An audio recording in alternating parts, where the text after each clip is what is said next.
வந்தவாசியில் விவசாயிகளை வஞ்சிக்கின்ற மத்திய அரசின் சட்டங்களை ரத்து செய்யக்கோரி எஸ்டிபி கட்சியின் சட்ட நகலை கிழித்தெறியும் போராட்டம் நடத்தினர். திருவண்ணாமலை மாவட்டம் வந்தவாசி பழைய பேருந்து நிலையம் அருகே விவசாயிகளை வஞ்சிக்கின்ற மத்திய அரசின் சட்டங்களை ரத்து செய்யக்கோரி எஸ்டிபி கட்சியினர் நகர தலைவர் அஷோன் தலைமையில் சட்ட நகலை கிழித்தெறியும் போராட்டத்தை நடத்தினர். மாவட்ட துணைத் தலைவர் ஷபீர் பாஷா முன்னிலை வகித்தார்.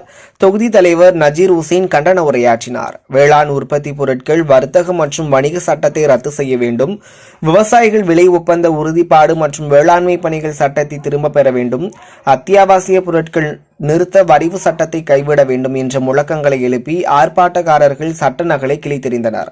தனிநபர் இடைவெளியுடன் முகக்கவசம் அணிந்து செயலாளர் சலீம், பொருளாளர் பிலால், நகர செயற்குழு உறுப்பினர்கள் ஷாஜகான், முனைவர், நகர துணைத் தலைவர் குட்டி, சானா துணைத் தலைவர் கலோஷா, கிளை செயலாளர் மஸ்தான், ரப்பானி, வாஜித் சாதிக், ரஹ்மான் உள்ளிட்ட 50க்கும் மேற்பட்டோர் இந்த நகலெரிப்பு ஆர்ப்பாட்டத்தில் ஈடுபட்டனர்.